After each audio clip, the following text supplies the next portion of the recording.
الله أكبر. فرعنا يا دنسا ويا دمتمه. أعوذ بالله من الشيطان الرجيم. بسم الله الرحمن الرحيم. يا معلم إبراهيم علمنا ويا مفهم سليمان فهمنا. يا معلم إبراهيم علمنا ويا مفهم سليمان فهمنا. اللهم لا علم لنا إلا ما علمتنا إنك أنت العليم الحكيم. رب اشرح لي صدري ويسر لي أمري واحلل عقدة من لساني يفقه قولي. اللهم أنت الله أحد صمد فرد لم يلد ولم يولد ولم يكن له كفوا أحد. اللهم آت نفوسنا تقواها وهداها وزكها أنت خير من زكاها أنت وليها ومولاها. اللهم أرنا الحق حقا وارزقنا اتباعه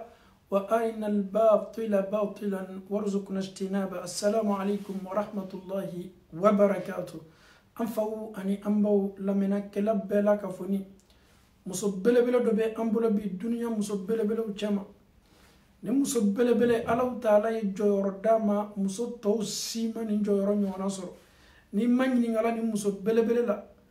manyiningali la mimketu manyiningali ya jabi dama ya foko adele boni me afala katme alau taala ka adamada dukolo koka aboni me afala na bela kafoni ni manyiningali ni muso belebele la ya foko alna keni me ka adamadu lame okmaka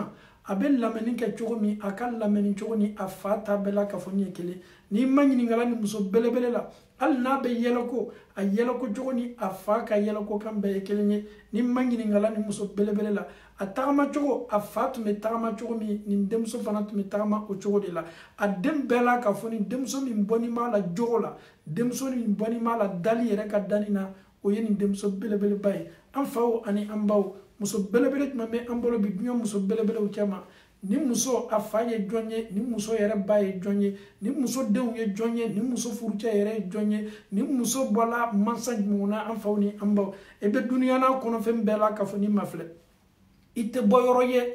ite kokoloye ka foko boyoro min kasini katme ni muso belebele boyoro ka subhanallah allah taala ni muso belebele bo chejona ayre klala ka ni muso belebele bo muso jona allah taala den mandini muso ma Allah taala yere ni muso keke jonye Allah taala e place mandi muso ni ma muso tawche ma anfawo ani ambaw ninne ni emani ngala ni muso yere ka kisala ni muso fako ko ni mami nyeni muso la mone kuyale la mone ko ni muso ni demso belebele ale farkolo dolo ale farsobo dolo ni mama ye mone la seni demso ma yale la mone anfawo ani ambaw demso belebele minni abe ambolo ni sunina danfon ka son herema Allah taala ma chide mi nyonda atena nyondana adana kabo arabu munula akafsa no lubay akila kata dunya na kono fe minuma kira muhammad sallallahu alaihi wasallam akafsa ni kelengele na bela kafoni anfawu ani ambaw ademini Allah taala ni dembo afala iba foko jege ni jege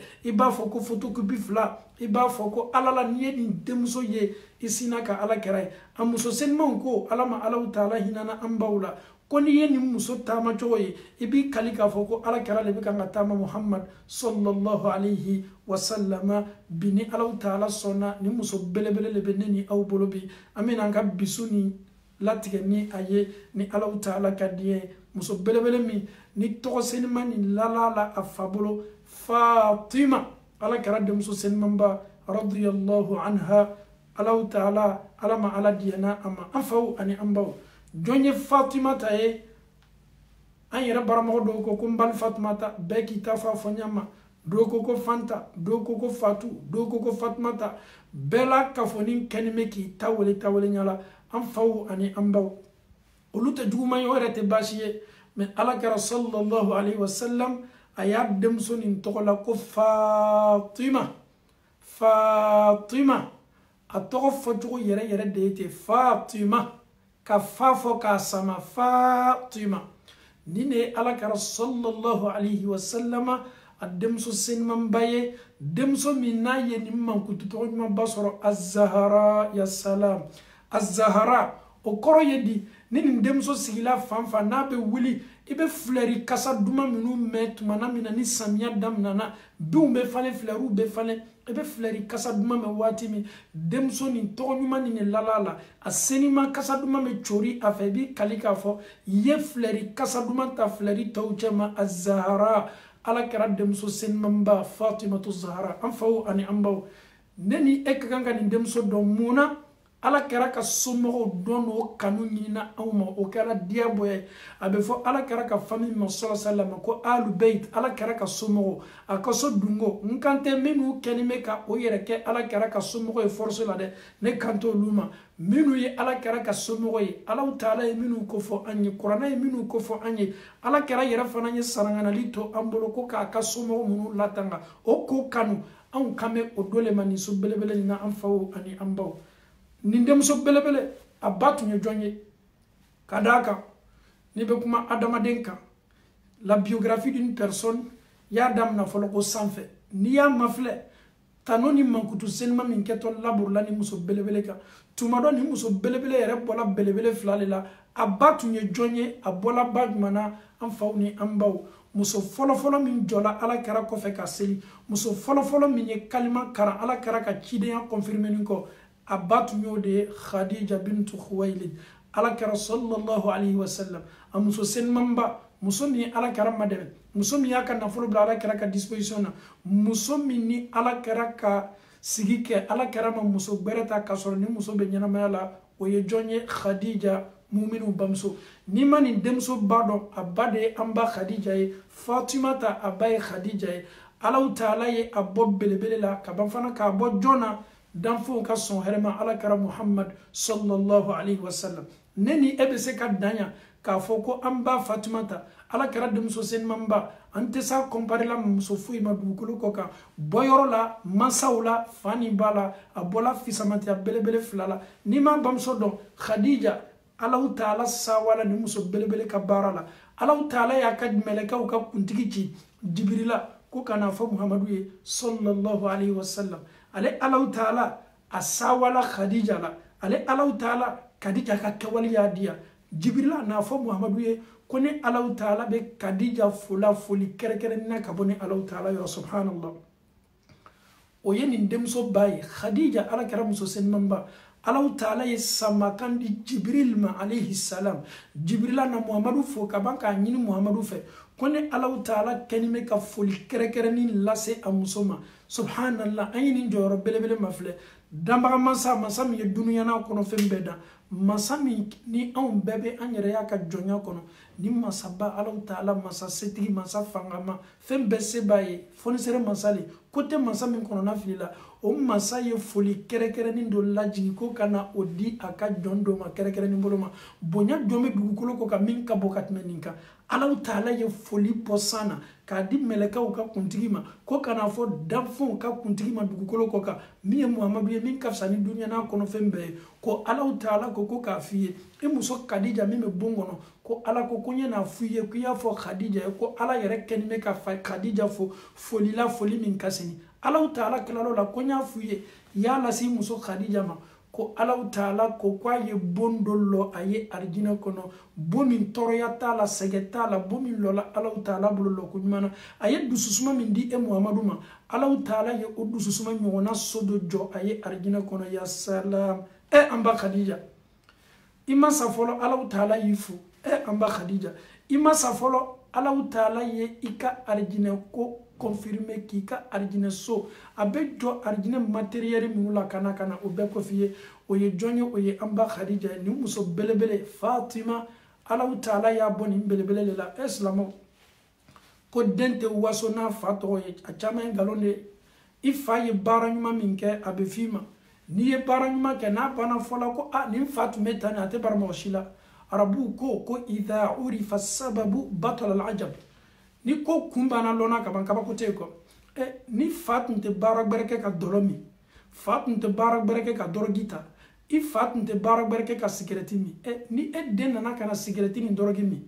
ni mɔgɔ kabakoyara ele den ɲumanba nin bɛ kan ka sigɛrɛti min n'a sinna k'a fɔ ko non ko a fa fana tun bɛ sigɛrɛti ni dɔrɔ le min mɔgɔ si tɛ kabakoya kɔ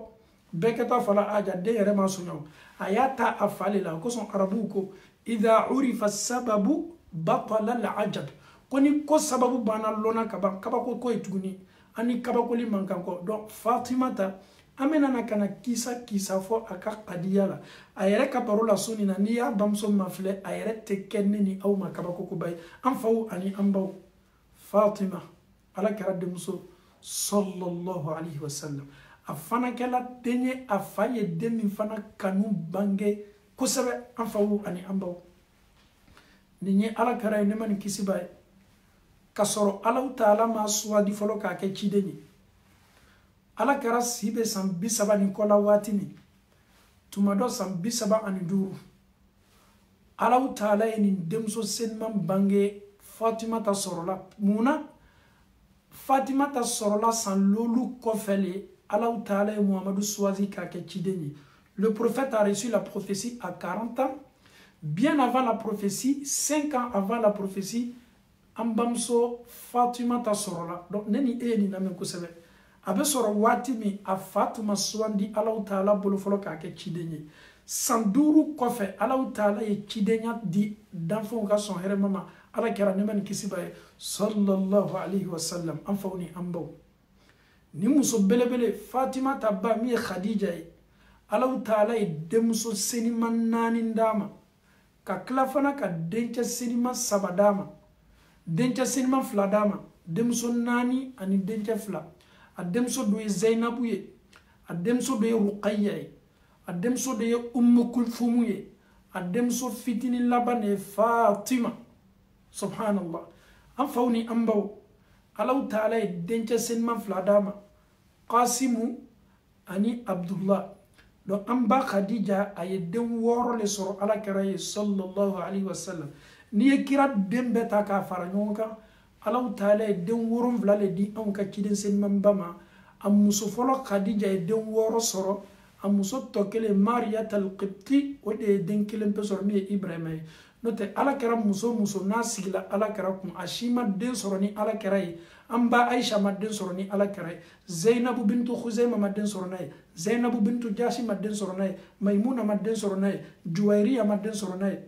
Hafsa madden soro nay Ummu Salama madden soro nay Sauda madden soro nay muso munu ye ala kara ka furu sigi ke ninu bela ka foni muso fla doron pe de den soro ala kara ye a muso folo Khadija o de ya den woro be soro ani muso min na to tun ko Mariyat al-Qibti o le den to kele soro mi Ibrahima donc kuma na surunya bolo ma amba Aisha ni ya ka kisa mafle ka na ka che ka dianya mafle ni dianya yero warla ko sabe fo hadisa ya ko fo anye passage chamana mais Allah Ta'ala ma dendi Aisha ma subhanallah nini Allah Ta'ala kam masaye abe hera do kiye yoro do abe bafana ka ibali doma donc nini Allah Ta'ala kam masaye loni kala do manyini ngala ko muna demadi Aisha ma o doni me Allah Ta'ala kele ne bolo abe koke ko min ka dia mais loni kala uye o ka effort ke ko miriya dodi ko ni ya ye ka foko Allah Ta'ala ma dendi Aisha ma ko dianya mitume ala kera la kana Aisha ma tuma doni dentu nana dentu mena doni bo o dianya la o ye loni kala o ka effort de note ala kelen pele ba kundo muna ma dendi Aisha ma ani muna ma diyan ka dendi ala karama na muso to bela ka foni donc ama Allah Ta'ala dali benzema mabe Allah Ta'ala bolo ko di ama an fotani an kala menina Allah Ta'ala bolo ala mo kala am sigi kana ga kisala amba Khadija Allah Ta'ala e den woro dama demso nani ani demso nani ani dentefla donc demso bella bagne jonyo o ye amba Fatima taye doni kala ko ko asrula qabla al-bi'sa bi 5 sinin ko asrula jani ala kara ke cidenya sanduru folo donc ni ala kara ka cidenya mafle à l'âge de 40 ans il a été prophète à l'âge de 35 ans il n'était pas encore prophète donc on peut dire que ala kara tume sambi sabani ko la wati mina Allah Ta'ala ye ademso Fatima ta Allah Ta'ala ye odi an ka ciden belebele ma Muhammad sallallahu alayhi wa sallam an fawni ambaw amedo ni kisa belebele kono noya boloma ani teriya boloma lameni kala bela ka foni ni amba Fatima ta mafle demso ka son herema Allah Ta'ala ye hereke ni demso ye ayeni here nyona fana ke abaye mi Khadija subhanallah kira ko sallallahu alayhi wa sallam kamula min ar-rijal kaseer ko Allahu Taala ye jogo dafanu ko fo cɛ belebelew la cɛw mankutula n'i ye kurana mafilɛ cɛ belebelew ka kisa be cɛ belebelew mankutu be Musa ka kisa be Ibrahima ka kisa be Nuha ka kisa be Lukmana ka kisa be Yahya ka isa be Isa ka kisa be Luti ka kisa be Ilyasa ka kisa be Alyasa ka kisa be nunu bɛɛ la kafoni tanula Allahu Taala bolo cɛ belebelew mankutula Allahu Taala bolo ala kɛra ko cɛ belebele caman mankutula dafa bunda kɔnɔ mais muso belebele minnu mankutula Allahu Taala bolo ka jɔyɔrɔba d'o ma ko ma ye jɔyɔrɔ di cɛw ma ko ye muso belebele 4 ye Khadija bintu Khuwailid Allahu Taala ye dafa belebele di muso minnu ma dugukolo kɔ kan n'o fana bɛ jɔ belebelew jɔyɔrɔ a fɔlɔfɔlɔ ye Khadija ye muso senmanba a filana Maryama Isa bamuso Allahu Taala ye bonya ni karama ni kamula dafani dama a sabana o ye jɔn ye Asiya Farawuna muso belebele Allahu Taala y'o fana kɛ musoba ye ka karama dama a 4nan ala kɛra denmuso Fatumata min ka kisa bɛ kan ka kofɔ an bolo duniya muso belebele 4 min fɔla ala kɛra bolo ne ma nin kisi b'a ye a muso Khadija b'a la Isa bamuso Maryama b'a la Farawuna muso Asiya b'a la ani ala kɛra yɛrɛ denmuso Fatumata radiyallahu anha an faw ni an baw waati mina Fatumata fari dafala alhamdulillah a kɛla waati mina sunguri ye jogo ɲuman tun b'a la kira ka so kɔnɔ a teriw min ye Abubakar Siddiq radiyallahu anhu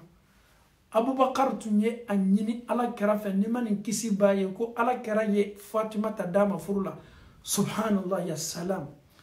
jama ka kan ka bori furu le ko yɔrɔ la yɔrɔ min ka seni Abubakar ye maa seniman ye a fana bɛ fɛ ka furu kɛ ka bɔ yɔrɔ seniman de la a ma kɛ komi muso tun t'a kun a natala ni ala kɛra tun bɛ se Fatumata dila ma Umaru fana ye nin demani ɲɔgɔnna kɛ Umaru jɔn Al-Faruq Umar ibn al-Khattab Umaru fana tun bɛ fɛ ka ala kɛra denmuso Fatumata furu silamɛw nin ye belebele 2 ye kɛra ka sahabaw mantonw bɛɛ cɛ ma ni cidenw bɔla ye maa min ka fisa ka tɛmɛ bɛɛ kan dugukolo kan o de ye Abubakar Sidiki ye o ma ɲɛbɔ foyi fɛ fo ala kɛra denmuso Fatumata furu bonda kɔnɔ subhanallah an faw ni an baw at-tayyibuna lit-tayyibin ko ka senimanw di ɲɔgɔn ma maa minnu ka seni k'olu di ɲɔgɔn ma maa minnu nɔgɔni mɛ aw ye maa nɔgɔniw to ɲɔgɔn bolo Abubakar ka seni a fana bɛ fɛ ka muso de ta muso min ka seni seniya 2 le bɛ ɲɔgɔn dafa den barakama bɛ bɔ o du le la donc ninnu hakili tun tɛ ka bon o tun tɛ furu kɛ o kun fɛ o tun bɛ furu kɛ yɔrɔ woloma ka ban furu kɛtɔ muso min fana ma o b'o fana ma filɛ ni muso ɲuman don an faw ni an baw nin bɛɛ ka kan ka mun yira ne ni e la nin sun in na ja furu tɛ kunfɛ ko ye furu ka kan ka kɛ yɔrɔ seniman de la ala ma Abubakar harijigɛ bɛn Fatumata ka furu ma Umaru fana ye furu ni ma ɲininka Allahu Taala ma Umaru harijigɛ bɛn furu ni ma an faw ni an baw kuma la surunya bolo ma kɛra ni sahabaw na min kɛla Madina Badru kɛlɛ kɔfɛ silamɛw ni kafiru ka kɛlɛ fɔlɔ kɔ Aliyu se tun t'a ye Aliyu ye ala kɛra denmuso Fatumata ma ɲininka furu la Allahu Taala yɛrɛ ka diɲɛ na ani komi tɛmɛna ni ala kɛra cɛ sallallahu alaihi wasallam ala ne bɛ Fatumata furu di se tɛ ne ye ala kɛra denmuso senimanba patron bɔla kɔ Abubakar bɔla kɔ ala m'o harijigɛ bɛn a ma ala kɛra ma jaabi jugu d'olu ma Umaru bɔla kɔ Umaru harijigɛ ma bɛn a ma ne Ali se tɛ ne ye an faw ni an baw nafolo se o y'a ta ko ye mais limaniya min bɛ adamaden na o ka bon ni se bɛɛ la ka fɔ ni ye n'i y'i den di adamaden ma nafolo kosɔn i ma jogo mafilɛ i m'a ka diina mafilɛ i m'a comportement mafilɛ a caman na y'i den tɔɲɔ i y'a ladon tɔɲɔ bonda kɔnɔ n'i y'i den di maa ma maa min bɛ siran ala ɲɛ diina b'a bolo jogo ɲuman b'a la i ye kayira bonda le la ka i denmuso ye nin si ka foyi t'a la an faw ni an baw kira ye Aliyu ma ɲininka Ali mun b'i bolo i b'o kɛ furu nafolo ye mun b'i bolo n'i b'i muso la sigi ni min ye subhanallah an faw ni an baw ali furu nafolo dafani tun tɛ Aliyu bolo k'a fɔ i lɔ n bɛ taa so kɔnɔ n bɛna Fatumata furu ni nafolo min ye o tun tɛ anw ka cɛ belebele nin bolo Aliyu radiyallahu anhu an faw ni an baw wallahi n'i ye nin denmuso belebele ma filɛ n ko di sisan n k'a bɔla muso belebele la a bɔla cɛ belebele la a cɛ yɛrɛ fana ye jɔn ye n'i ye Aliyu ma filɛ denmisɛn fɔlɔ min donna alisilamaya la kira ka waati la maa fɔlɔ min lamɔna alakira bolo ka ban k'a don silamɛya la alakira ka so kɔnɔ o de ye ali ye ali de fana fa ye alakira lamɔ min ye abu talibu ye n'i y'a mafilɛ alakira ni ali bɛɛ la k'a fɔ ni ye fami kelen alakira fa sallallahu alaihi wasallam abdullahi ani aliyu fa abu talibu nunu fila bɛɛ ye cɛ kelen denw de ye alakira ni ali bɛɛ faw ye fa kelen ba kelen donc alakira yɛrɛ ni an ka ma mafilɛ an ka manden sariya la alakira dɔgɔcɛya le bɛ se ali ma ka d'a kan ale fa ni ali fa bɛɛ ye cɛ kelen de donc ale ni ali fila bɛɛ bɛ jate denya le bonda kɔnɔ an faw ni an baw aliyu fana mɔna so jumɛn kɔnɔ kira senima nin ka so kɔnɔ sallallahu alaihi wasallam fatima ta mɔna so jumɛn kɔnɔ a fa ka so kɔnɔ alakira nema ni kisi b'a ye aliyu mun b'i bolo k'a kɛ furunafolo ye ka bɛn fatima ta ka furunafolo ma c'était ali ye komi bi ne ni e ka kɔnti fani bɛ c'était ali ye komi bi nafolo lani bɛ ne ni e bolo kɔnti la yan a lani m'an bolo kɔnti la afiriki aliyu ma ɲininkala mun b'i bolo ka fatima ta furu so jɔnni tɛ ali bolo kuma tɛ lutere ma nin si tɛ ali bolo ali ma se ka fosi sɔrɔ min bɛ bɛn fatima ta ka furunafolo ma a ye mun kɛ fatima ta ka furunafolo ye fatimatu zahara n'a tun bɛ taa kɛlɛ kɛnɛ kan n'a tun bɛ taa jihadi kɛyɔrɔ kafiru ni silamɛw bɛ kɛlɛ min kɛ silamɛw bɛ antibali min di o ma o bɛ nɛgɛ doreke min don o kana ni flèche ni biɲɛ filila a tɛ se dola o fari ma aliyu sela ka o dɔrɔn de sɔrɔ k'o le kɛtɔ ale ka furunafolo ye ya salam jɔn denmuso danfɛnw ka sɔn hɛrɛma denmuso muso jɔn de furutɔ ni ali ma ka bɛn mun ma ka bɛn ali bɛ doreki min don a yɛrɛ kan an yɛrɛ bɛ s'a fɔ la san ko antibali pour que a ye se nɔgɔyala lamɛnnikɛlaw ye o doreki le sɔrɔla ali bolo nɛgɛ dereki min bɛ bila disi ma ka disi latanga ka kɔnɔbara latanga biɲɛ ka doli ma fari la o de sɔrɔla aliyu bolo radiyallahu anhu o de tatɔ nin k'a kɛ jɔn ka furunafolo ye danfɛnw ka sɔn hɛrɛma denmuso muso min alaw taala ye a ba lasawa arijinɛ la ka ban fana k'a ka so kofɔ a ye ni muso fana lasawala alaw taala bolo komi a y'a ba lasawa cogo min ya salam an faw ni an baw mafilɛli kɛ ni yɔrɔnin na dɔɔni ne ni e ye jɔ ni tasili jɔli ye ka fatima ta valeur mafilɛ k'a mafilɛ a bɔla belebele fila min na k'a ye k'a fɔ k'o ka furu nafolo apolo jɛmɛma wele ka na kɛnɛ kan duniya makili ka na kɛnɛ kan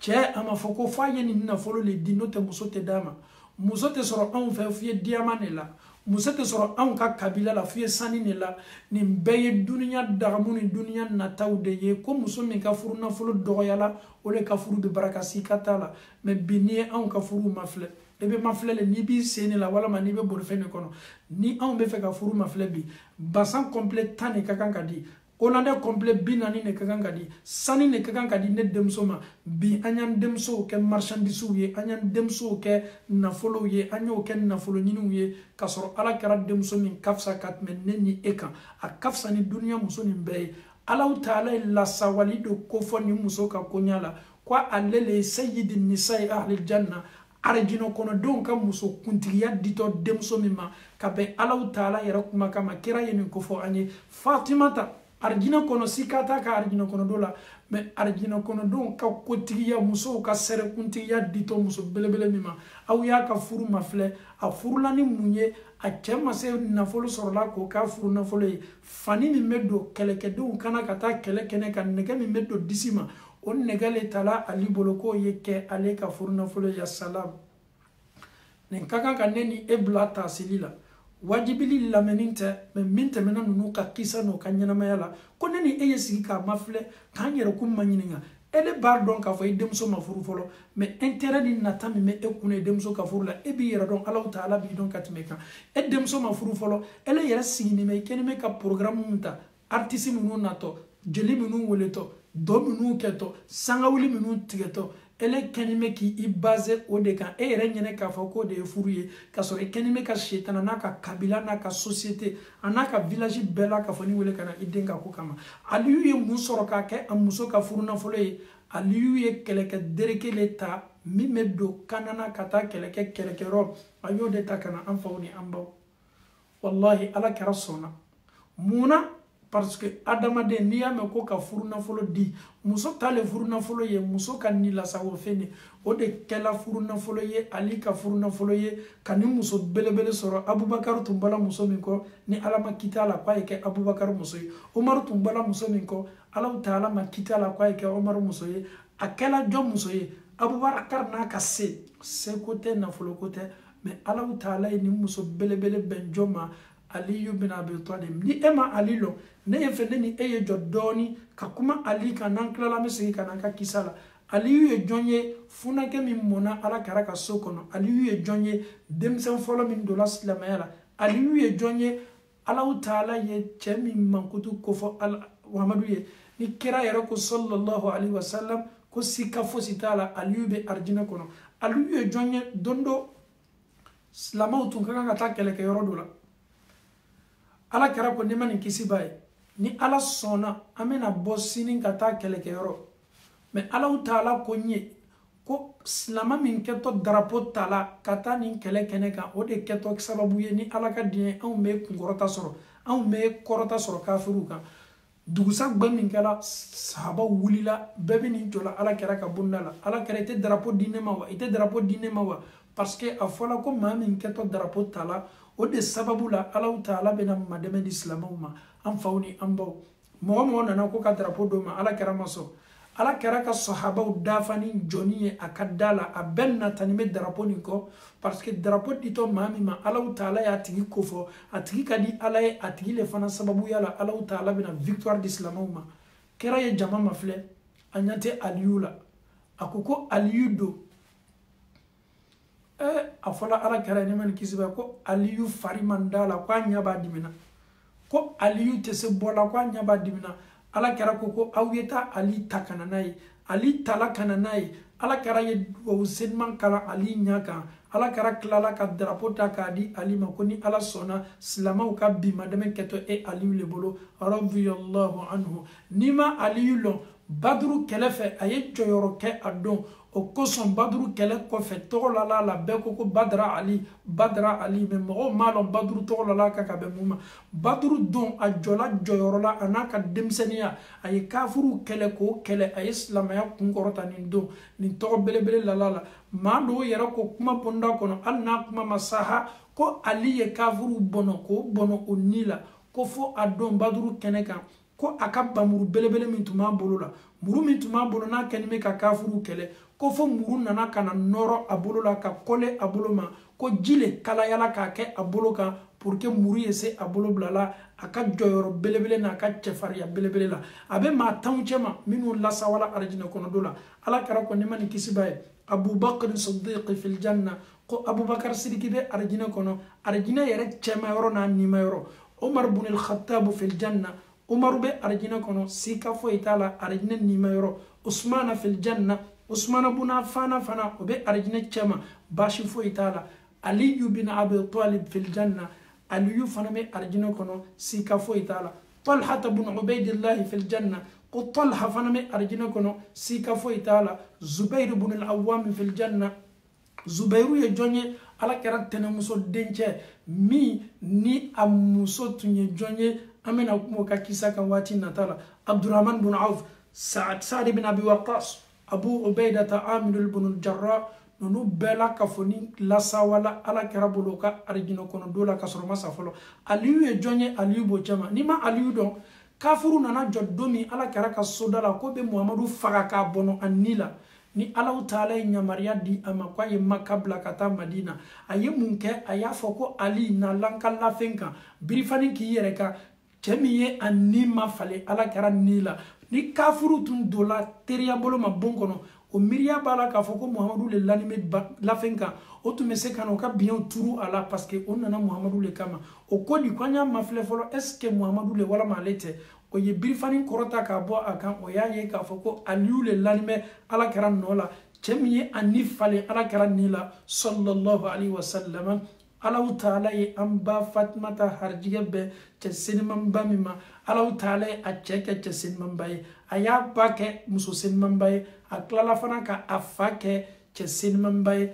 ala seniya bɔla seniya la seniya sigila seniya kun Alahu Taala kɛtɔ den barakamaw de bɔla la ala kɛra ko den minnu fana kɛtɔ arijinɛ kɔnɔdenw ka cɛmanw ni jeunes ka kuntigi ye den belebele fila alhasanayni alhasan walhusayni alaw taala ye hasan dama ka tila fana ka huseynu dama o den belebele minnu bɔla ni muso belebele la denw bɛ don arijinɛ kɔnɔ sika t'a la ale yɛrɛ fana bɛ don arijinɛ kɔnɔ sika t'a la a furucɛ senima bɛ arijinɛ kɔnɔ sika t'a la a bamuso senima khadija bɛ arijinɛ kɔnɔ sika t'a la a yɛrɛ fa min ye danfɛnw ka sɔn hɛrɛma ye muhammad sallallahu alaihi wa sallam o fana bɛ don arijinɛ kɔnɔ o yɛrɛ le bɛ kɛ maa fɔlɔ ye maa min bɛna arijinɛ da la kan senima jumɛn bɛ yen min ka seni ka tɛmɛ nin kan bɔyɔrɔ jumɛn bɛ yen nasabu la danbe la nasabu min ka seni ka tɛmɛ nin kan an faw ni an baw ni maa ka kan ka waso a danbe la ni maa ka kan ka waso a bɔyɔrɔ la ni maa ka kan ka waso a nacogo la ni maa ka kan ka waso a fa n'a ba la a n'a furucɛ n'a denw maa tɛ se waso la bi dugukolo kɔ kan ka tɛmɛ an ba fatumata kan ala ma alaw taala diɲɛ n'a ma e bɛ waso ɲa jumɛn e yɛrɛ fana ka arijinɛ kɔnɔ don e bɛ se waso la cogo di e m'a dɔn n'i bɛ don arijinɛ kɔnɔ walima i tɛ don arijinɛ kɔnɔ e bɛ waso i fa la cogo di e yɛrɛ m'a dɔn n'i fa bɛ don arijinɛ kɔnɔ walima a tɛ don e yɛrɛ bɛ waso i ba la cogo di i ba ka kiti bɛ alaw taala bolo ɲami e m'a dɔn e yɛrɛ den i bɛ se wasolaw la bi cogo di mɔgɔ yɛrɛ t'i den sɔrɔ la bi an faw ni an baw ni muso belebele Fatima az-Zahra n'i y'a tɔgɔ fɔ ko az-Zahra e bɛ sin ka kasa duman ye n'i y'a fɔ ko az-Zahra e bɛ sin ka nɔrɔ ɲuman ye n'i y'a fɔ ko az-Zahra e bɛ sin ka nin filɛri kasa duman bɛ kan ka coori fan bɛɛ la ka fɔ nin fɛ o ye jɔn ye denmuso min n'i y'a ye dɔrɔn i b'i kali k'a fɔ ko ala kɛra le tɛ subhanallah denmuso min n'i y'a ye dɔrɔn ala a yɛlɛ ko cogo a bɛ yɛlɛ komi a fa bɛ yɛlɛ cogo min denmuso min ala kɛra musow ko radiyallahu anhunna ala ma alaw taala diɲɛna ni muso belebelew ma ko n'a bɛ taama a bɛ komi ala kɛra bɛ kan ka na sallallahu alaihi wa sallam a n'a furu a n'a ka cɛ ka furu sankura se tun t'o ye se tɛ jɔn ye ala kɛra denmuso subhanallah nin ye kuma makabaninba ye se t'o ye se t'a ye a ma fɔ sisan ko ali yɛrɛ ko furu nafolo sɔrɔ ko gɛlɛyara ali bolo n'a fɔra ko se t'o n'a muso ye o kana kɛ ne ni e ma kabako ye ninnu bana duniya la ninnu ye yɔrɔ jumɛn ta k'a fisaya o de ye lahara ye o b'a dɔn k'a fɔ ko duniya ɲɛnamaya nin waatinin de tun bɛ nin duniya bolokolonya tun tɛ bolokolonya ye olu ye o ye sɛgɛ yan ka taa hɛrɛ ta kiyama o natalaw de la o fana sala k'o to le bonda kɔnɔ aliyu n'a muso waati dɔw la sɛgɛ tun bɛ na o ma bolola baaraw bonkɔnɔ baaraw ala kɛra sallallahu alaihi wa sallam kɛlɛ dɔ kɛla silamɛw ye kafiriw ka maaw na o de tun bɛ an ni kafiriw cɛ ni kafiriw ni silamɛw kɛlɛla n'o ye an ka maa minnu na olu bɛ kɛ jɔn ye o bolo ni anw fana y'olu ta minnu na olu bɛ kɛ jɔn ye an bolo a tun b'o cogo de la ala kɛra kɛlɛkɛden minnu nana silamɛw ni kafiriw ka kɛlɛ kɔfɛ muso dɔw nana denmuso dɔw nana an ba Fatima a n'a cɛ bɛ kan ka baro kɛ bonkɔnɔ baaraw sɛgɛ bɛ an ba Fatima kan furu sankurani a ma c'est pas facile a tolo dola la ko kɛlɛkɛden dɔw nana ko sunguru dɔw b'olu cɛ ma an ye nin lamɛn kosɛbɛ ale perese la k'a bɛ taa a fa kɔ k'a fɔ a fa ye baba fo ni ɲana ne ma dɛ n bara tɔɔrɔ bonkɔnɔ baara kɛni bɛ ka n sɛgɛ n'i bɛ se denmuso kelen dila ma o bɛ na n ma dɛmɛ k'a kɛ n ka baara kɛden ye so kɔnɔ an ba Fatima ta bɔla a ka so kɔnɔ a nana fa ka so kɔnɔ ala kɛra sallallahu alaihi wa sallam wallahi silamɛw ko dɔ tun kabako tun ka bon ni kabako bɛɛ ye ni ala kɛra denmuso bɛ don ala kɛra ka nɛɛma ni kisi b'a ye a tun bɛ wuli de ka a denmuso Fatima ta kunbɛn ka ban ka a embrasser subhanallah ni Fatima ta fana k'a fa natɔ ye a fana tun bɛ wuli ka na a fa minɛ k'a kunbɛn k'a embrasser ne ni e denmuso yɛrɛ bɛ don waati dɔw la f'an ma ɲɛ kumu an denw doli la o kosɔn ala kɛra n'a denmuso Fatima ta o diya la kira tun bɛ wuli k'a denmuso Fatima ta kunbɛn sika foyi t'a la a fɔ y'i kumakan kɔrɔta a tun bɛ wuli k'a denmuso Fatima ta kunbɛn k'a embrasser ka tila fana k'a minɛ ka na a lasigi a sigiyɔrɔ ɲuman la subhanallah a tun b'o kɛ a denmuso Fatima ta la sika foyi t'o la an faw ni an baw Fatima ta bɛ taa fa ka so kɔnɔ a bɛ a fa ma ɲininka fo a fa ye se k'a ma dɛmɛ ka baarakɛden dɔ di ale Fatima ta ma ala la a sɛgɛnnen bɛ a don na ala kɛra tun bɔla sallallahu alaihi wa sallam a ye jɔn sɔrɔ so kɔnɔ a ye muminu bamuso le sɔrɔ so kɔnɔ o ye jɔn ye ala kɛra muso senimaba an ba Aisha radiyallahu anha Fatima ta nana Aisha sɔrɔ ninnu fila tun ka di bɛn tun b'u ni ɲɔgɔn cɛ komi maa dɔw kɛlen bɛ ka ninnu ka bɛnbaliya ko fɔ ka sɔrɔ tiɲɛ foyi t'a la ani Aisha ye foli kɛ a ye ma ɲininkali kɛ ne fa do Aïcha ko k'i fa bɔla ko a ne ba Aïcha ne sɛgɛnni mɛ n tɔɔrɔni mɛ n tun ye fɛ ye kuma ni n fa ye n'a bɛ se maa minnu minɛna kɛlɛ bonda kɔnɔ n'a bɛ se denmuso kelen dila ma olu cɛ ma o ye n'a ka na ma dɛmɛ baara la o ye n'a ka na dɛmɛ baara la n'o tɛ ala la n sɛgɛnni mɛ Aïcha ko Fatima ta ma baasi t'a la ni ala kɛra kɔseginna ka na baasi t'a la n bɛ n'i ka cila lase a ma an faw ni an baw an ba Fatima ta tagala ka so kɔnɔ Aïcha sabatinima ka ciden ka so senniman ba kɔnɔ danfɛnw ka sɔn hɛrɛma dola a muso Aïcha kan Aïcha ko ya Rasulallah i denmuso Fatima ta bɔla yan sisan a ko ko n y'a f'i ye ko n'i bɛ se a ma dɛmɛna ka kɛlɛkɛden minnu minɛna nin cɔ ka dɔ d'a ma o ye k'a ka baaraden ye ala kɛra ko Aïcha ma ko n denmuso Fatima ta y'o de fɔ k'a y'o de fɔ ala kɛra k'o kɛ wuli ye subhanallah a bɛ taa Ali ka so kɔnɔ a mako bɛ a denmuso la k'a denmuso baro ɲɔgɔnya subhanallah a ye mun kɛ a se min kɛla Ali ka soda la a denmuso ka soda la ala kɛra ye da kɔkɔ bi Fatumata tɔgɔ aw ye waso ni nin tɔgɔ ye Fatimatu Zahra ala kɛra ye da kɔkɔ n denmuso ka so le n bɛ se ka girin ka na don la nin tun tɛ ala kɛra jogo ye munna a b'a dɔn a denmuso bɛ furu le kɔnɔ tuma dɔ a denmuso n'a cɛ bɛ baro duman na tuma dɔ a denmuso n'a cɛ bɛ ɲɔgɔn latulon na mais ala kɛra bɛ na don a denmuso ka so kɔnɔ a bɛ da kɔkɔ le fɔlɔ ka sɔrɔ k'i lɔ an ye jɔ nin yɔrɔ la dɔɔni nin jogo bɛ an na bi nin jogo bɛ an na bi an y'a kɔrɔsi jogo min na jogo ɲuman tɛ quel que soit le lien entre toi et un homme entre toi et un frère quand tu rentres chez lui a to fɔlɔ lutigi bɛ da kɔkɔ ka don a ka so kɔnɔ n'a don la n'a sɔrɔ a muso tɛ sawura ɲuman na walama lihalala ɲuman na a ye taa muso prévenir muso ye a y'a yɛrɛ labɛn mais ele ni i tericɛ bɛ na i ka so kɔnɔ i dɔ b'a lɔ muso b'a yɛrɛ ka so kɔnɔ le elle peut se mettre à l'aise tu dis d'abord à ton ami parce que dɔw tɛ o tɛ ko faamu f'i y'a fɔ o ye le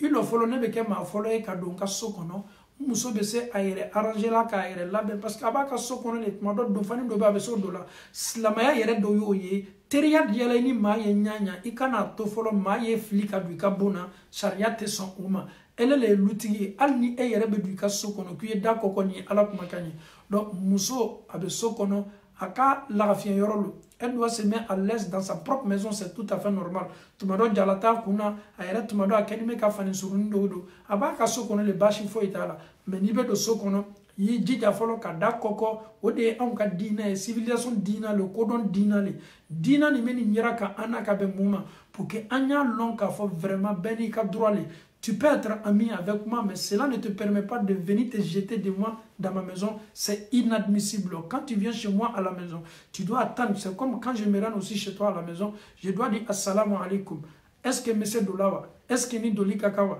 Ah, tchè, aukawa biya na ouye nuntu. Ame kobela bashi. Mɔgɔ dɔ bɛ se o yɛrɛ lafilila waati dɔ la ka b'i ka so kɔnɔ ka t'i muso sɔrɔ sawura ni lihalala dɔ la a ko bɛ kɛ muso ma maloya ye fo ka se saya ma parce que cɛ ni nana ka na a ɲa la ale ka sawura dɔ la e kelen pe le ka kan ka i muso ye nin sawura da donc ni maa min tɛ keleya i muso la ele bɛ se a to la bɛɛ bɛ na ka na a yɛrɛ fili k'a ladon i ka so kɔnɔ ten sans frapper la porte jogo ɲuman tɛ bi jogo ɲuman tɛ sini a jogo bɛ maa minnu la n'o kɛlen bɛ k'an lamɛn an ye an jija ka ala kɛra jogo ta an ka kɛwale kelen kelenna bɛɛ la o de cɛ ka ɲi walama n'i bɛ nana mɔgɔ fɛ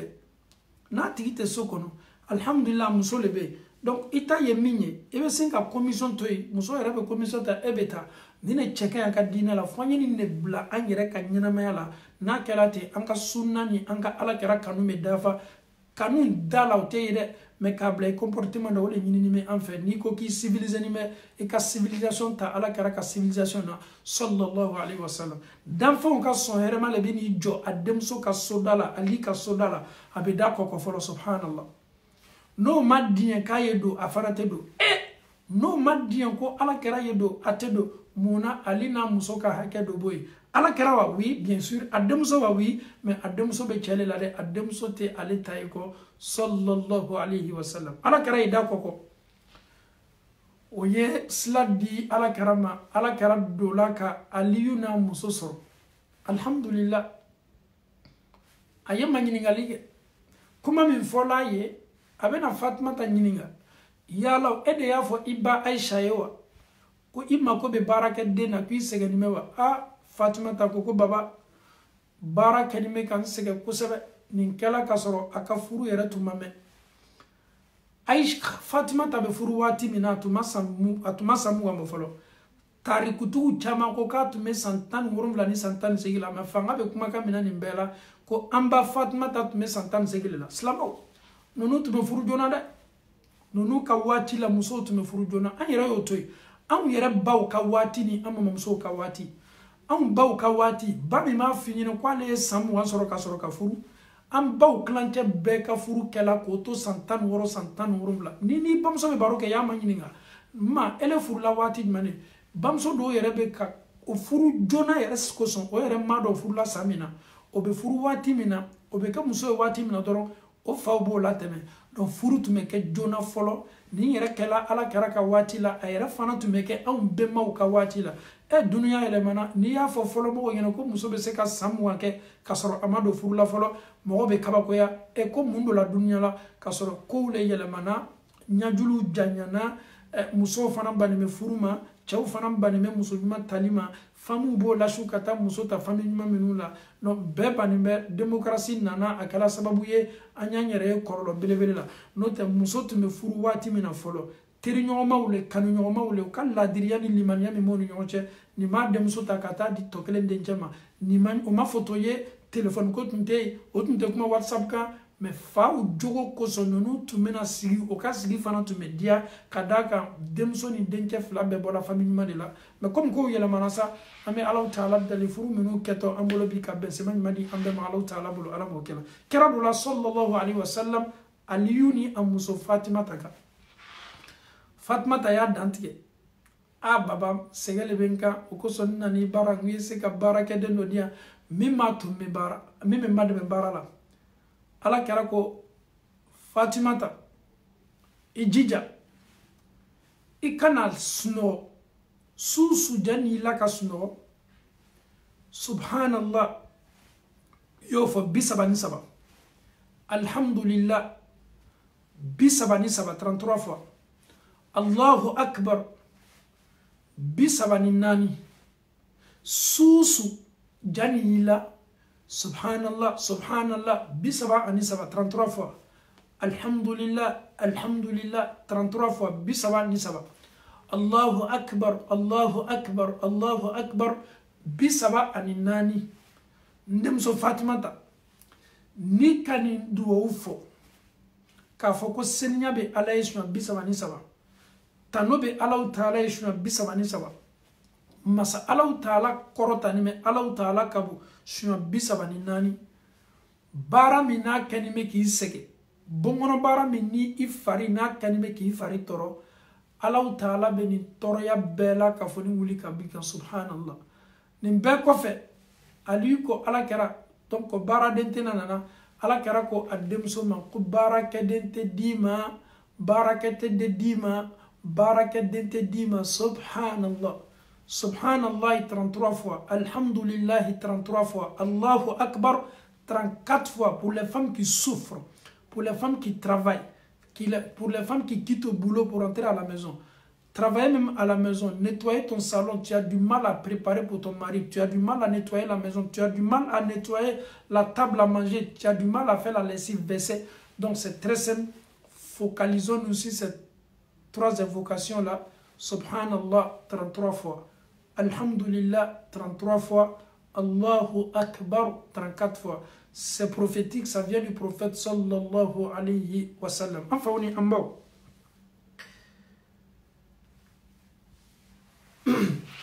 Ala kara yenin duwawu di a denmuso Fatumata ma. Fatumata fana a yenin duwawu bila pratique la. Ala fana ye baaraw nɔgɔya ye. Sɛgɛn minnu tun bɛ ressenti a fari la. Alahu Taala ye nin bɛɛ la ka fɔ ni dégagé. Ala ko n'i y'a kɛ ni sika ye, sika bɛ k'i ka baara la. Mais n'i ye Ala ko ta ni dɛngɛnɛya tali ye, k'a ta ni certitude ye, k'a ta ni sabati tali ye, k'a appliquer ni sabati appliquer ye, Alahu Taala bɛ bɔda ɲuman di ma. An bɛ Alahu Taala deli ka bɔda ɲuman di an bɛɛ ma Alahu Taala bolo Ala m'o kɛ la. Alhamdulillahi rabbil alamin an faw ni an baw.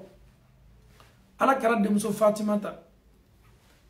ni ala kɛra muso tun bɛ fɔnkɔɲɔgɔnya tun b'u ni ɲɔgɔn cɛ walama ala kɛra muso tun bɛ fɛ ka kuma ni ala kɛra ye o tun bɛ i kanabɔ a denmuso Fatimata le ma Fatimata an ye fɛ i t'a fɔ i fa ye anw ma foyi faamuya ni maaw bɛna ka na ala kɛra ni la sawa ni kado ta dili ye saraka domina tun tɛ ala kɛra ye dɛ hadaya le tun bɛ d'a ma o de ye kado ye kado le tun bɛ kɛ ala kɛra ye sallallahu alaihi wasallam saraka ni kado différence jumɛn b'a la parce que an ka maaw ni ɲagamini m'o ma ele sawala i dencɛ ko k'a y'a ka examen sɔrɔ i sina ka taa mobili sa dɔrɔn ka na lakile di den ma i ye kado le di den ma i sawani bɛ i lɔ n ye muso la sawa bi i sina ka taa monturu ɲumanba dɔ san ka na di muso ma i ye kado le k'i muso ye muso yɛrɛ sawala bi i lɔ n ye taa ka taa chapeau ɲuman dɔ san walama lunette ɲuman dɔ san walama basan ɲuman dɔ san k'a karen ka don n cɛ ka na o ye kado le ye k'a di i cɛ ma ne fa ni n baw bɛ yen i lɔ n ye taa ka taa surprise dɔ kɛ n fa ni n baw ye i bɛ taa kado minnu d'o ma olu bɛɛ la ka fɔ ni kado de an faw ni an baw a bɛ fɔ mun ma saraka min bɛ bɔ i kun k'a di ka dɛsɛbaga dɔw haju nɔgɔya yatimadenw bɛ tɔɔrɔ ni ɲɛni na i bɛ min bɔ k'a di ka madɛmɛ n'olu kɛ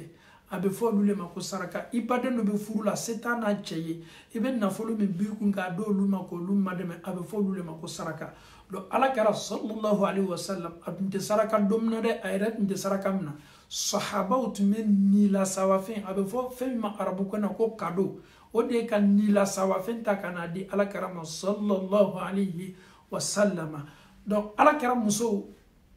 o ko ala kɛra denmuso Fatimata ma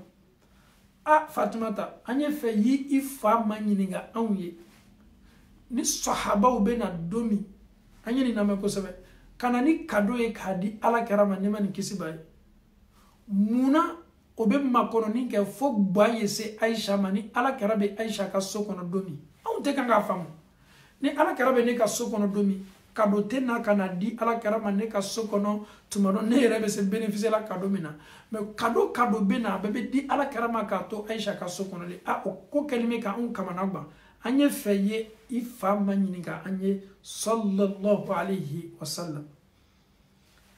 ala kɛra denmuso a bɛ nana ka na a fa baro a bɛ nana ka na nin kumakan ɲɛsin a fa ma baba nin ye n baw kumakan ye ko ka na i ma ɲininka ko waati waati ni kado bɛ d'i ma k'i to Aisha le ka bon kɔnɔ mais kado tɛ d'i ma k'i to olu si ka so kɔnɔ ko o ko kɛlen bɛ k'olu kɔnɔna fili kosɛbɛ baba o kɛlen bɛ ka bɛn mun ma ala kɛra ko sallallahu alaihi wasallam a ko a denmuso ma n denmuso n y'i baw kumakan mɛn mais n denmuso bɛ min f'i ye a fɔ i baw ye ko o kana ne tɔɔrɔ Aisha ka ko la la tu'dhini fi Aisha o kana ne tɔɔrɔ Aisha ka ko la ala kɛra natɔ kumakan dɔ fɔra nin kɔfɛ min fanga ka bon an y'a lamɛn kosɛbɛ a ko ni Muhamadu ma suwadi lon kelen k'a fɔ ko sahabaw ye makɔnɔni kɛ ni bɛ Aisha ka so kɔnɔ don min ko kana kado di yan nin bɛ komi yamariya bɔni bɛ Alahu Taala yɔrɔ ka d'a kan hali ni Jibirila yɛrɛ bɛna ka na ala kumakan di ne ma o bɛ kɛ ka ne to Aisha ka so kɔnɔ le ya salam donc le prophète même n'avait même pas le choix même pour ça hali ni Jibirila bɛna don min ka na Alahu Taala kumakan di Muhamadu ma sallallahu alaihi wasallam ni ala kɛra bɛ Aisha ka so kɔnɔ don min o ye tulonkɛ ko ye ne tɛ Jibirila na lɛri lɔ n t'a bɛna a bɛna don min a bɛna seconde min na n t'o dɔn ni Jibirila bɛ bɔ Alahu Taala yɔrɔ ka na ne fɛ o bɛ kɛ ka ne to Aisha ka so kɔnɔ le aw bɛ se ne tɔɔrɔ la Aisha ka kɔɲɔ la cogo di n m'a bɔ n yɛrɛ la n m'a fɔ sahabaw ɲɛna k'aw ye nin kɛ nin yɛrɛ bɛ komi yamariya le ye ka bɔ Alahu Taala yɛrɛ yɔrɔ ni maa minnu bɛ fɛ ka na sɔnni kɛ a bɛ kɛ k'a sɔrɔ ala kɛra bɛ Aisha ka so kɔnɔ le subhanallah ya salam an faw ni an baw an ba Aisha bi an tɛ don a ka kisa la n'o tɛ bi an bɛ bi su sin kisa baro la an bɛ an dalen basi a la dɔɔni fisamatiya min tun bɛ Aisha bolo ala kɛra musow fana kan an tɛna kuma n'o kan bi ta ye an ba Fatimata ye Fatima n'i bɛ fɛ k'a tɔgɔ prononcer i bɛ fa sama tu tires le fa Fatima kɛra denmuso sallallahu alaihi wasallam a fa y'o fɔ a ye Fatima ta sigina kana abaw soro afa muso taw soro a mfaye ni ne fonye de bamso ko teni kuma su nyona ketuguni abadan parce que odu yere ya donc a foko ni te ala kara se ko ye sallallahu alayhi wa sallam anfawni ambaw ya salam wama adraka ma Fatima jome se ni muso belebele ka kisa ko fola awye fokata se adana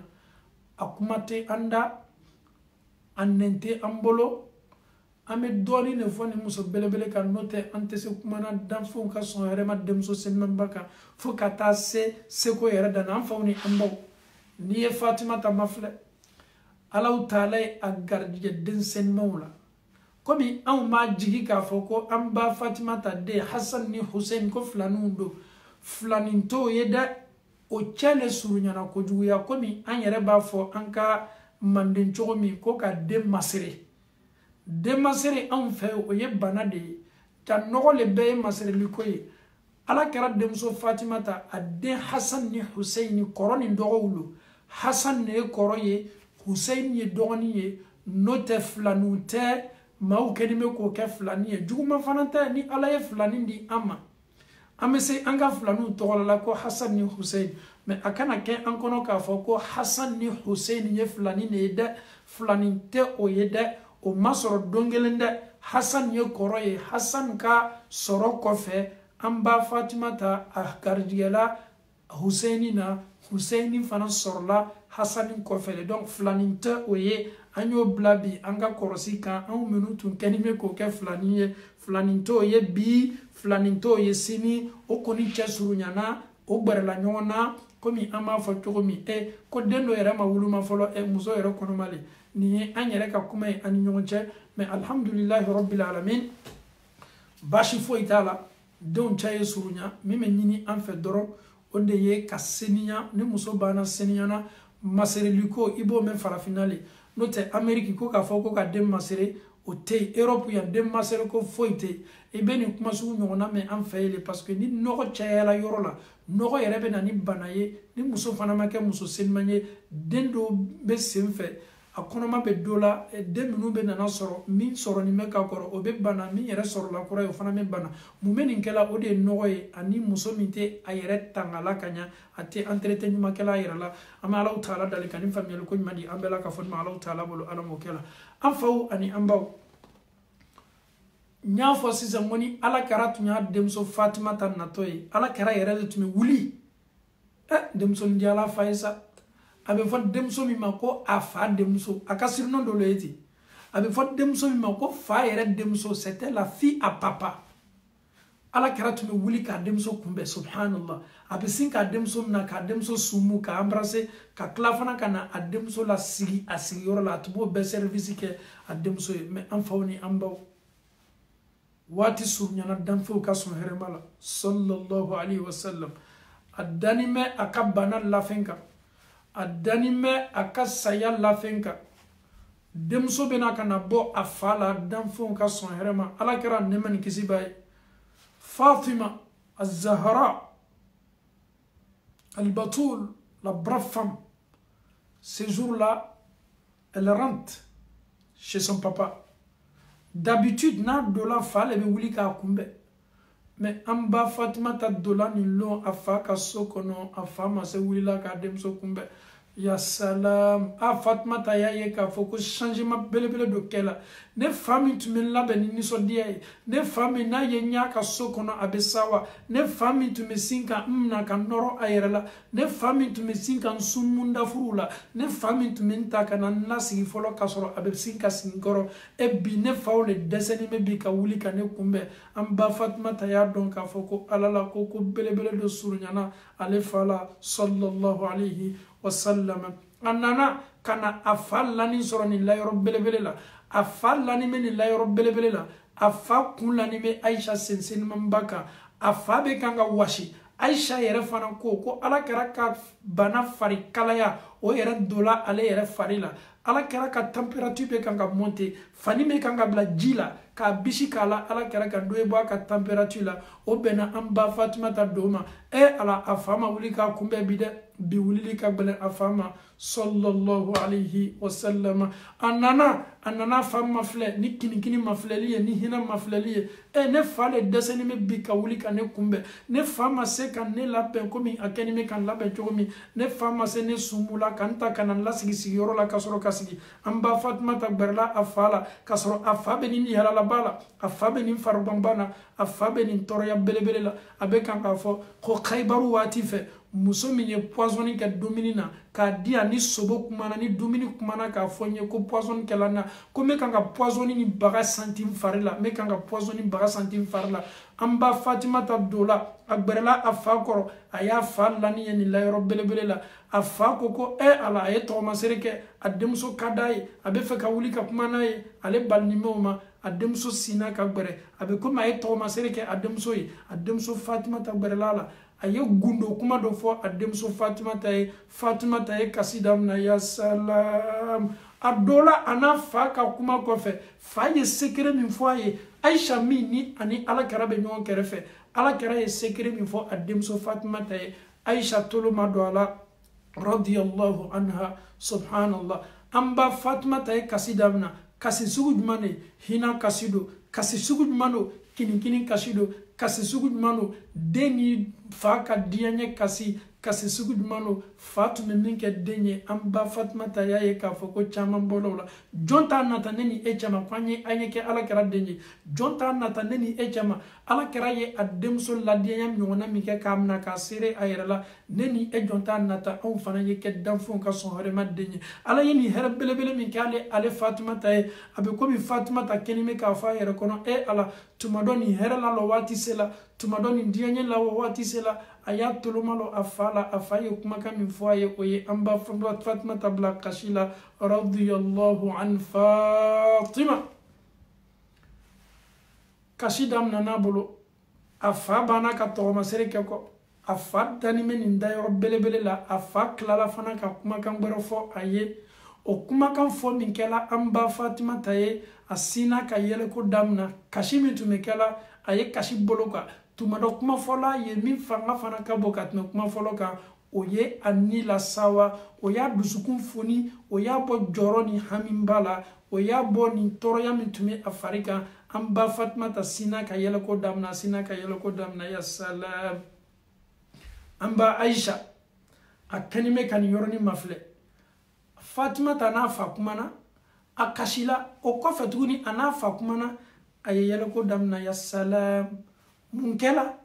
An ba Aisha a ye Fatumata ma ɲininka, Fatumata mun bɛ yen? I ni fa kumana sisan i ye kasi daminɛ. Fatumata o kɔfɛ i ni fa kumana i ye yɛlɛko daminɛ. Fatumata mun kɛla? I fa ye mun f'i ye? Fatumata ko Alakira muso senimaw ma ridwanullahi alayhim ajma'in, ko n fa ko n ye ko ne le kɛtɔ maa fɔlɔ ye a sanni kɔ a ka denbaya fɔlɔ min bɛna tugu a la saya kɔfɛ, o ye n lakasi. Kumaw bɛ mun yira ne la k'a fɔ ja n fa satɔ le, sika t'a la satɔ le, bana ni a taatɔ le. O ye ne lakasi, a ye kinikini donna, a ye n bila miiriya jan na, ne fa taatɔ ka ne to yen, parce que nin kuma b'a yira k'a fɔ ko n fa satɔ le. N tilala tuguni, a ye kumakan filanan min fɔ n ye, a ko n ma ko ne le kɛtɔ a ka fami maa fɔlɔ ye, maa min n'a kɛtɔ ɲɔgɔn bɛnna. O kuma fɔ min kɛla, o de ye ne la sawa. Ja ne ni n fa kɛtɔ ɲɔgɔn ye la, an kɛtɔ ɲɔgɔn bɛn ɲɔgɔnya la. Ja ne le kɛtɔ maa fɔlɔ ye n fa denw cɛ ma, n fa kafamuw cɛ ma, n fa ni maa min kɛtɔ ɲɔgɔn croisé la subhanallah. O de ye n bila yɛlɛko la, n'o tɛ fɔlɔ ma ye n lakasi, filanan o ye n la yɛlɛko. Après cette mort, je vais encore me revoir avec mon papa et je serai la première personne à croiser mon papa. Quelle joie venant du prophète sallallahu alayhi wa sallam. Pour qui? Pour sa fille Fatima. Odiyato amba Fatimata adu susmana anfawni ambaw danfon ka son herema kuma la sunya boloma karfa senma mini ala ya dinin chema ni senma mina kafsani dunya ni bey farkolo mina kafsani dunya farkolo bey ni senma wala farkolo senma nakata Allah ta'ala fay bal ila rafiqil a'la ayradani misaya la finka a kenime ka yɛrɛ tawakkale Allahu Ta'ala la masa min bɛ sanfɛ an faw ni an baw Allahu Ta'ala ye a ka jɔnsenniman ka kalifa minɛ a la kira Allahu Ta'ala ko a ma ko Muhamadu innaka mayyitun ele Muhamadu ele yɛrɛ ye safe ne ye satɔ le ni ele yɛrɛ sala kuma tɛ tɔw ma bɛɛ satɔ le Muhamadu ka kalifa minɛ a la so kalaya la bɛɛ bɛ kan ka kasi maaw bɛ kan ka muruti ni Muhamadu sala anw bɛ silamɛya ko kɛ di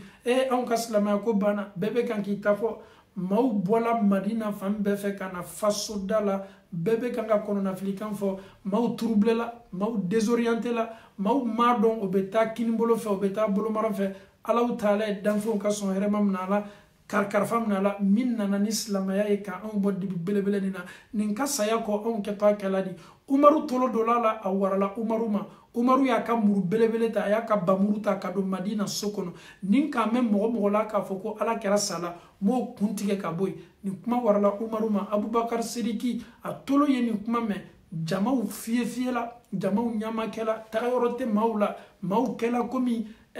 kunfɛ kow le bɛ so kɔnɔ bi fo ka maaw bila sira kan k'o bɔ kunfɛ kumaw la k'o fɔ kunfɛ taamaw la ka maaw bila sira kan k'o dusu suma Abubakar sina ka bɔ Ala kɛra ka da la Abubakar sina ka jɔ jamaw ɲamaa la a ko di ko Muhamadu tɛ foyi ye komi Ala y'a fɔ Kuranɛ kɔnɔ cogo min ko Muhamadu ye adamaden de ye komi adamaden tɔw ko ciden de komi ciden tɔw ko ciden tɔw sala Ibrahima sala Musa sala Muhamadu fana bɛ o bonda le kɔnɔ Muhamadu fana sala ni Muhamadu sala aw bɛ fɛ ka aw kɔsegi ka taa aw ka kafiriya le kan ni maa min tun bɛ silamɛya kɛla Muhamadu kosɔn man kana ya'budu Muhammada fa inna Muhammada kad mata ni min tun kɛni bɛ ka silamɛya kɛ Muhamadu le kosɔn Abubakar ko Muhamadu bara sa dɛ man kana ya'budu Allah fa inna Allah hayyun la yamut ni maa min kɛni bɛ ka silamɛya kɛ Ala le kosɔn Ala le ye masa ye masa min tɛ sa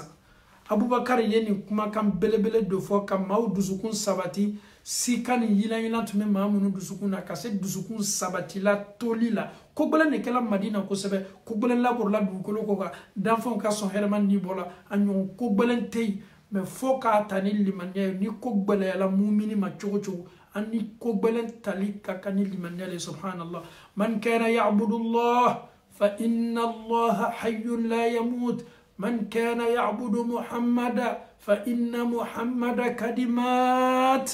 ni maa min tun kɛni bɛ ka Muhamadu de bato Muhamadu kɔni sala dɛ ni maa min kɛni bɛ ka Ala le bato Ala de ye masa ye masa min tɛ sa Abubakar ye nin fɔ min kɛ dusukun lafunina dusukun majigila dusukun sabatila dusukun ye énergie kura ta an faw ni an baw Ala kɛra nɛɛma ni kisi b'a ye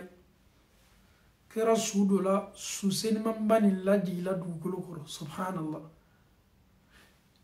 su dɔ la so jumɛn kɔnɔ a muso Aisha ka so Jibirila tun bɛ jigin ni Allahu Ta'ala kumakan ye k'a fɔ a ye so min kɔnɔ Ala kɛra su dɔ la yelen parti yɛrɛ juma Aisha ka dilan a ka lafɛn tun bɛ fan min fɛ o le jɛngɛla ka bɔ yen Ala kɛra su dɔ la yelen su donnen kɔ Fatimata denmuso min ye a fa kanu a ye sahabaw maɲininka yalaw aw dusukun sela fariyala cogo di ka cɛngɛ lasegi Ala kɛra ka nɛɛma ni kisi b'a ye nin gbɛlɛyala sahabaw ko Fatima ko ma gbɛlɛya aw ma an ka ɲɛnamaya la Bilalu n'a ɲɔgɔnnaw ko ma gbɛlɛya aw ma an ka ɲɛnamaya la kabini Ala ye aw dan Ala kɛra lanimɛya ka kaburu den kɔnɔ ko anw ye cɛngɛ lajigi Ala kɛra kan subhanallah a ɲɔgɔn ko gbɛlɛn tɛ yen e bɛ cɛngɛ ta ka ban k'i kɛtɔ cɛngɛ lasigila danfɛnw ka sɔn hɛrɛma le kan mɛ nin ye Alahu Ta'ala ka kitina ye nin ye programme ye Ala ye programme min bila anw ka ɲɛnamaya la minha khalaqnakum wa fiha nu'idukum wa minha nukhrijukum taratan ukhra Ala ko a ye an dan ka bɔ bɔgɔ le la dali fɔlɔ min ye an fa Adama ye an fa Adama danna ka bɔ bɔgɔ le la minha khalaqnakum أو دانا كابون بغوليلا وفيها نعيدكم على كوكاب كلافنا كأن لا سجن بغولي كرو لو ألو تعالى محمد لا سجن بغولي نمايلا ومنها نخرجكم تارة أخرى على كوكاب نكلاك أن لا كنو كابو أنك كابرو نمايلا لا كنو نينا كتا كيتي كنكا سياتي نمايا من كوفي أنفوني أنبو Aliyu na muso Fatima ta udiyala Aliyu ma muso ta ka fara amba Fatima ta kan amba Fatima ta kan ɲɛnamayala min kabako bonyana n'a bɛɛ ye waati joli dɔ la Ala kɛra n'a denmuso cɛ san 2 do wa san 3 do wa san 4 do wa a ma surun la kuma tɛ ko ka se o la Ala kɛra n'a denmuso Fatima ta kɛra sanni kɔ kar woro be se wati amba Fatima ta la jarabilani banaye subhanallah muso belebele min tume akuna tun Asma fana Asma muso bere aye annata muso min yi jija kasange min keto ale Fatima ta kan ay ke kasange la wasani kasange ye mime afarkolo sutara subhanallah ya salam an fawni ambaw ni muso belebele lani sayal la fenga ala kera demso Fatima ta annatanime muna afarkulo ye sutara asani ya salam annatanime muna ayet sani sutara ye kato ama ya salam demso min kafsani neni eye o lanime aka sayad lafenga annatala koni ale kela safenyo ko ka afari sutara ni sutara nyumaye donc mala surunya boloma Allah taala ye ni demso fana ka karfam na la ni demso sen mamba afa sani ko karo woro ala kera yo defo ko ede keto ma folo ye ma min tuton ko ngadde maya bela ele le fana keto ma folo ye ni min keto nyoyela ni min keto nyon korasela bela ka foni nyefe Allah taala ni demso sen mamba amba Fatima aka karfa sen mam nanala afurcha sen mamba Aliyu anana ka muso sutra anana ka muso jong aklala fana ka muso sudo sutra buluma kadaka amba Fatima ta asona sutra ye ay sutra ta afana ka wati labana ay sutra proclamer ala fana ye asa asutra la ninjola ache ani Asma ani muso belebele min ko fo Aliyu do ye amuso sudo sutra buluma sel ko fe Allah taala yini ne ke angar jige ka beni muso belebele ma Fatima الزهراء أمي الله تعالى الدلي كراكو صلى الله عليه وسلم نمسو فاطمة تا أرجنا مسو كا كنتي يا بابلو الدنجة حسن ني حسيني ولو فناني أرجنا كونو دون جمام كا كنتي كامل دون كان نمو يا بدو ولو لما أرجنا كونو باي نمو يا أرجنا كونو أدون نمو يا أرجنا كونو acha yara fana joyoro bay arjina kono abba fana ye muso belebele uchama arjina kono afa yara kumato makadaka arjina yara garanti ni alla klebo de bolo note arjina nalele arjina daile ko fabe ko ngadaile ame Allah taala dali ni muso belebele na qisa billakali abidia anye ame Allah dali mune lasa awni amba Fatima ala karade muso ame Allah taala dali ka nyonye latige anni ni muso belebele arjina kono Allah taala bolo ala mo kala wallahi cenya ko dane tuye amba Fatima taka cenya ni manyini ngala muna cenya alele bonime afafe nyala cenyala yela ko chogola lameni chogola tama chogola lameni yerela alele tumbonime afafe cenya mattemenime ala karaka cenya ka kumate o cenya nyona le dila ademsoma فاطمة اللهم أرنا الحق حقا وارزقنا اتباعه وأرنا الباطل باطلا وارزقنا اجتنابه أقول ما تسمعون واستغفر الله لي ولكم ولسائر المسلمين من كل ذنب فاستغفروه إنه هو الغفور الرحيم السلام عليكم ورحمة الله وبركاته